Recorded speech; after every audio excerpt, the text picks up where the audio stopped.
All right, 97.7 Outlaw Radio FM listeners, you already know what time it is, and right here, right now, we have an amazing, talented individual right here, right now, live on the line. We got the one and only Roger Ortega right here, right now. How are you doing this evening, Roger? I'm good. I'm actually on vacation. I'm making this call from Mascarenas, the Dominican Republic. I gotta say, man, first and foremost, in the nicest possible way, I'm definitely jealous that you're actually out there in the Dominican. But I have to ask, man, like, how's everything out there in Dominican, like, weather-wise, man? I really hope your vacation is nothing but sunshine and heat. It's been everything that you just said. Sunshine, heat, beautiful beaches, beautiful people, great music, and the food, amazing. So it's been everything that we've wanted it to be so far. Well, I'm going to dive into this interview because I don't want to take you too far away from your vacation. Because obviously, if you're in the Dominican, it's definitely a paid vacation. So, I want to take you back to the beginning of your amazing career this far, man. And I have to ask first and foremost, what originally made you decide to pursue a career within the music industry initially, man? Because you're such a talented individual. I truly appreciate that, man. I grew up in a musical family. My dad and my uncles have been playing in a band since I can remember. My uncles still play. My dad passed away in 2016, but they still play. Every weekend they're gigging somewhere. But it was also my love for pop music, and so as long in R&B, as long as I can remember, this is always what I've wanted to do. So I've been really blessed to have the career that I've had, and doing what I've dreamed that I would wanted to do. And also, as well, man, you also had the opportunity to share the stage with the Funky Bunch. I was wondering if you could actually tell our listeners a story behind that experience. And of course, what was it like just being able to perform alongside Mark Wahlberg before his extraordinary acting career? So I actually met up with the Funky Bunch after, so it'd be post Mark Wahlberg. But these guys are the most humble, funniest dudes that I've ever been around. I remember meeting them in Miami, was where we did the show together. And so we did the show. The girls are going crazy for everybody, and the show was nuts. We get back to the hotel. Of course, there's women all over the place. And, it's just funny to see them, the guys interact. I learned a lot from them, how they interact with these ladies. And you want to make yourself seem available, but not necessarily be available. And the way they catered to that, and made each and every one of these girls feel special. And it was amazing. I learned a lot from them. So, there's some behind-the-scenes stuff that's funny. It has nothing to do with girls. It's just like stuff I can't really put out on the radio. But they're funny dudes. Funny dudes. I gotta say, man, it definitely is, man. I grew up listening to the Funky Bunch as well, man. Like, I gotta say, obviously you probably grew up listening to them with Marky Mark as well. Like, what was it kind of a weird feeling actually being around the Funky Bunch without Mark Wahlberg, or was it just kind of like smooth sailing for you as a fan? I thought for sure that it would be, but the energy that they have on the stage was crazy. And listen, I'm sure if Mark was there, it'd have been a whole different vibe. But the audience didn't seem to care. They knew the songs. They wanted to hear the songs, and they watched the guys. The guys still do their choreography, and it was awesome. It was really awesome. And I gotta say as well, before I move off this topic, me personally, I do know he's a huge actor and he probably makes much more money doing the acting roles rather than the music, but I still wish he would get back into music, man. I'm not gonna lie. I was secretly a Marky Mark fan, man. He definitely had some bars if you really go back and listen to some of his older rhymes. I can't remember which concert we were at. The New Kids on the Block. Big fan of theirs as well. And I've actually know the guys as well. I wouldn't say we're like best friends or anything like that, but we know each other. You know what I mean? We're acquaintances.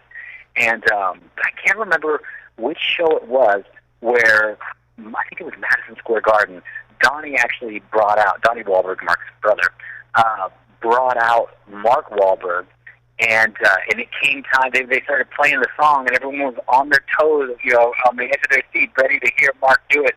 And he handed the mic off. And everybody's like, oh! And so it didn't go down.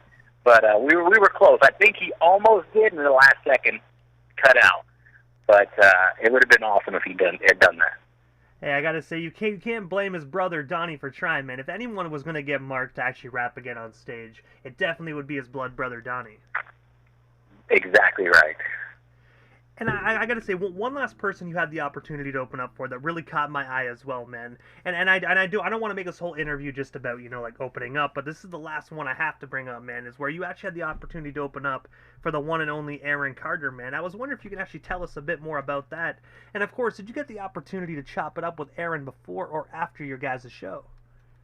It was, I want to say, before the show. He was really cool. Aaron was really, really cool to me. And, I was really, really thankful that he let me in on his tour, because we did a few shows together. And, he's a funny dude, too, but super talented. I mean, the kid's doing backflips on stage, and it's still, he's older now, but he's still doing that. He puts his all and leaves it all out there. I do remember, though, there was a show that we were doing, and I have this song called Candy Store. And, we typically during that song, I throw out like candy or whatever, just have fun, be stupid. It's not serious. I'm throwing out candy on Candy Store, and all of a sudden, this candy whizzes back at my head, and I look, and it's this girl in the crowd who just threw the candy back at me. This is this drunk girl. Well, then later on in the night, Aaron does this part in the show where he brings people up on stage, and they do this lyric contest, and they have to, he'll sing a little song, and he holds the mic to them. And they got to finish it. If they don't finish it, then they have to exit the stage. And he keeps going until he has somebody finish the whole song. And that one girl was up there, and she was pretty trashed. And she messed up the lyrics. And Aaron's like, he was such a nice guy. And I was like, Aaron, you got to have a seat. And then she turned around and started cursing him out. And he was like, whoa. He was like, you know what? You and your friends out. And we talked about it backstage, and he was like, man, I saw that, man, and he was like, she was just way over the edge, man. She just crossed the line, and it was crazy, man. It was, but he was just such a nice guy. I had nothing but good experiences there. And I gotta say as well, some fans as well, they blow stuff way too much out of proportion, man. She should have been lucky she even had the opportunity just to be on the same stage as Aaron Carter. You know what I mean? Exactly. Drunk or not, you gotta have some respect. He did actually go probably way out of his comfort zone just to bring her up on that stage. Right. Absolutely. He's been through a lot. But he's super talented, man. Super talented. I mean, if you ever get a chance to see him perform live, please do. I think he's just he gives you more than I think you expect. At this stage of his career, he still leaves it all out there. So God bless him. And also as well, January 8th of 2015, you actually teamed up with St. Maurice to actually release the collaborative single titled Candy Store that I believe you just actually brought up a few moments ago. I was wondering if you can actually tell us a bit more about this song itself, and of course, how did yourself and Maurice originally get connected? Oh, God, it was through the producer, one of the producers. We had a few producers on this song. Excuse me. The original producer, unfortunately, passed away. He was the owner of the label that I was signed to for my first album, and so I just knew it was a great song. I knew it had a lot of energy, and it was a good song to put out there. So I picked up a friend of mine who's a producer. His name's Teddy Sandman, and he said, I've got this kid. He's perfect for this album, for this record. And so he connected us. We shot him the song, and he agreed to be on it. And man, he came through and just slayed it. And it took the song to a whole other level. And it's still one of my favorite songs to perform. I mean, it's just high energy. Of course, the crowd loves the candy part, and I get silly and throw that out. But it's still to this day one of the most popular songs. And also as well, you actually are a voting member for the National Recording Academy that actually grants you opportunities to vote for the Grammys. From what you're allowed to speak about, how did you actually become a member of the NRA? And of course, what is it like being able to vote for the Grammys, one of the biggest award shows in all of the music industry? I'm not sure. I feel like the criteria has changed to be a member over the last few years. But when I became a member, it was based on record sales, songwriting credits, and show attendance. And so we submitted everything. My management, Kick Up Your Heels Entertainment, who's based in Toronto, Canada, actually, had, told me what I needed to send them, sent them everything, and after a few weeks, I got the letter acknowledging that I've been accepted as a member of the Academy, and I get to not only vote on the Grammys, but I get to go to the Grammys as well. So I haven't been, I think I went in 2018, so it's been a few years. But that was a really surreal experience to be there at the Grammys and just see all these people that, you listen to on the radio or you watch on TV or that you've listened to growing up your whole life. It was pretty awesome to be there. And also as well, man, on June 3rd of 2016, you actually released the 15-track album titled The Lottery. I was wondering if you can actually tell our listeners a bit more about this particular album. And of course, where can we actually buy or stream ourselves a copy of it today? So, The Lottery, that song actually hit. I'm sorry, I'm coughing. I have allergies. Oh, it's all good. It's really bad for the past month or so. I can't shake this cough. Excuse me. But The Lottery actually came out, in June of 2016 and hit number 8 on iTunes, which was actually really cool. That song was just kind of it was a love letter to my life, my wife, and everything, my kids, my family, my career. And that's what that song, or the album, really meant, and the song too, is that, I have everything that I want. Anything that or everything I could ever ask for. And I feel like I've hit the lottery in life, both with I have a great family, I have great friends, like I mentioned, my wife, my kids, the life that I have, that affords me the opportunities to do things like be here in the Dominican Republic. We've rented a penthouse here. We have a private chef here. I grew up poor, man. So to be able to do some of this stuff is pretty awesome. And it does not go unnoticed that the blessings come from above. And I feel like, God has truly blessed me and allowed my hard work to pay off. And I hit the lottery in a sense. And so that's where the concept, the idea of the album came from. But that album, I stand behind every single song on that album. I think I could listen to that album today and not be like, oh, I wish this wasn't on here. Every single song tells a story. Every single song is produced very, very well and mixed by Grammy Award-winning and mixed and engineered both by and mastered by a Grammy Award-winning guy named Blue McCallan out of New York City. So it's that is an amazing album. I love that album. But I'm also working on my third album now, and my third and final full-length album that will be coming out this fall. And so I'm really, really looking forward to people hearing stuff from that. And I gotta say as well, that album is personally one of my favorites by you by a long shot. One of the songs that I really enjoyed is actually the song "Never Forget," which I think is either like track 10 or 11 on that release.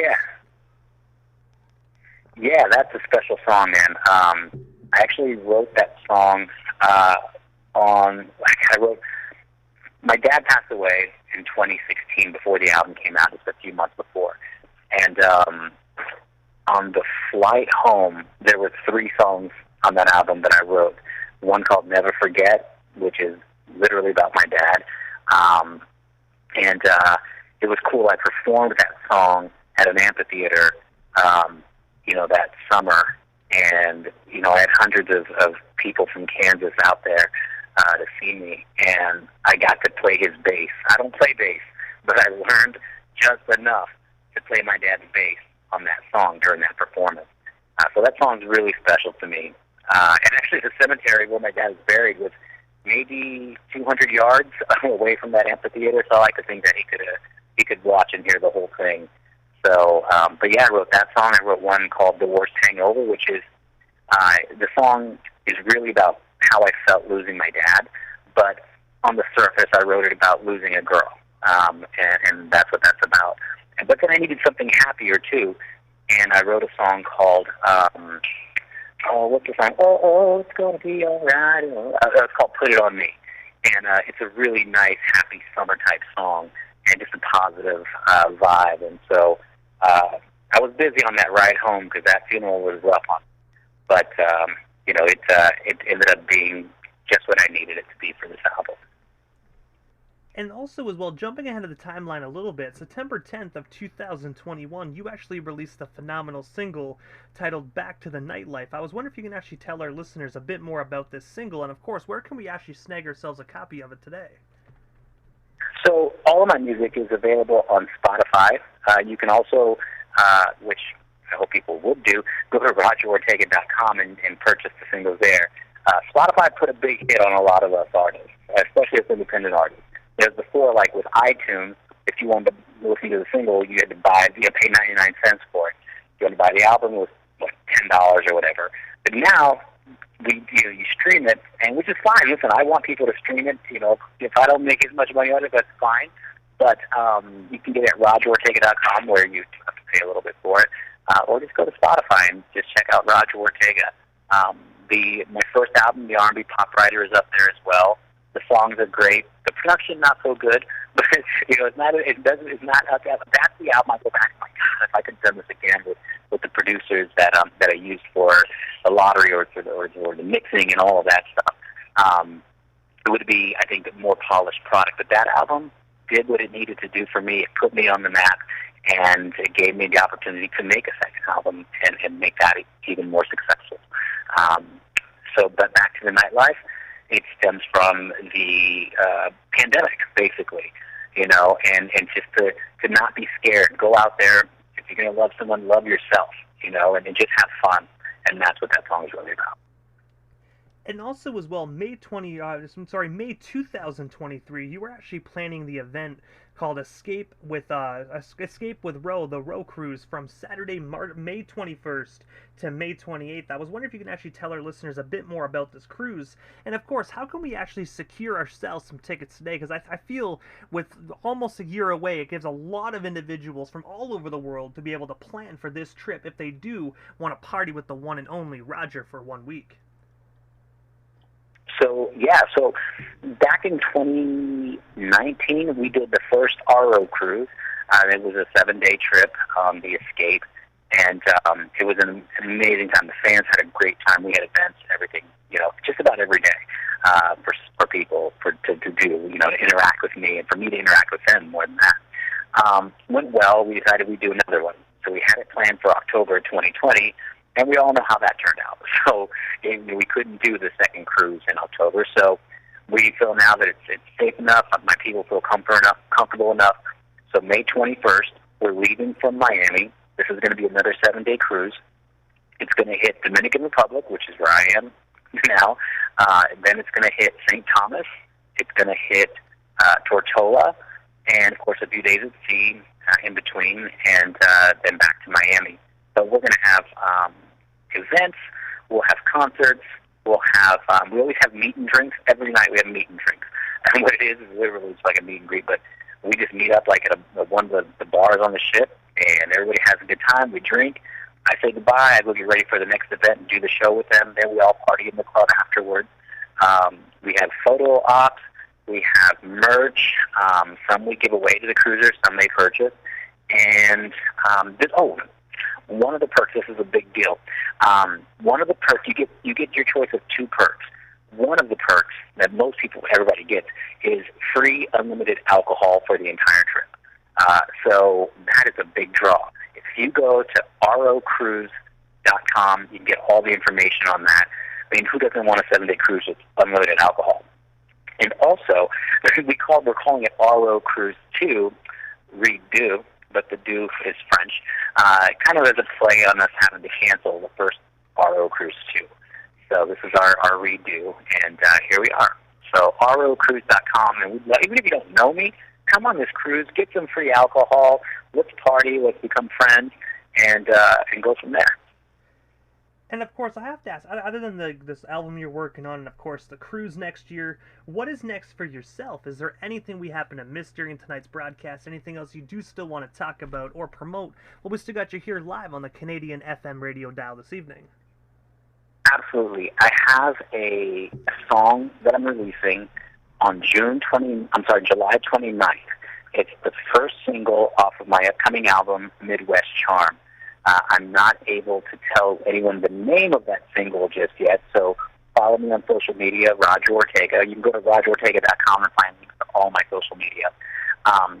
But the new single, it's gonna be awesome. Like, it's gonna tell a story that I think a lot of people, a lot of my fans, a lot of friends and family, everyone is gonna want to hear this story. And I cannot wait to tell people what the name of the song is, because the name of the song kind of gives away the story. I will be telling everyone the name of the single on July 3rd, I believe, is when we're planning on announcing it.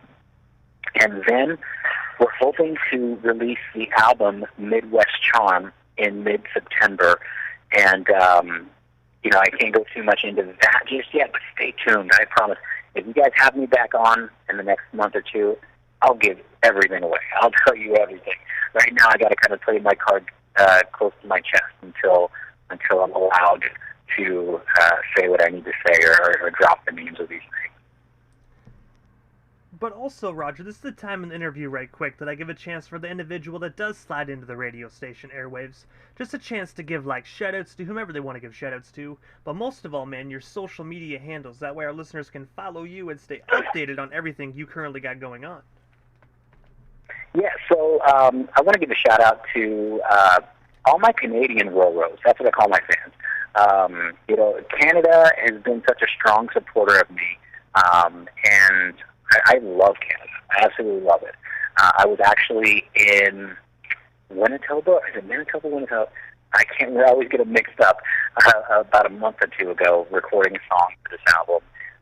We spent a lot of time up in Niagara-on-the-Lake with some producers out of that area, as well as Toronto. So I want to give a shout out to all the Canadian Roros and all of Canada, and my management team, Kick Up Your Heels Entertainment. I want to shout out to anybody who's listening, you for having me here. You can find me, again, at rogerortega.com. All my social media handles are there. If I say them, you're going to spell it wrong. So it's R&B Pop Writer, but it's spelled kind of funny. So check it out at rogerortega.com. And again, go to rocruise.com. See how you can go on a cruise with us for 7 days out in the Caribbean, the Eastern Caribbean, with unlimited alcohol leaving from Miami. And I gotta say, first and foremost, Roger, thank you so much, man, for just giving us a bit of your time here this evening and sliding into the 97.7 FM radio dial, man. It definitely was an honor and most definitely a privilege. And of course, thank you for just giving us a bit of your time out of your vacation to just chop it up with us this evening.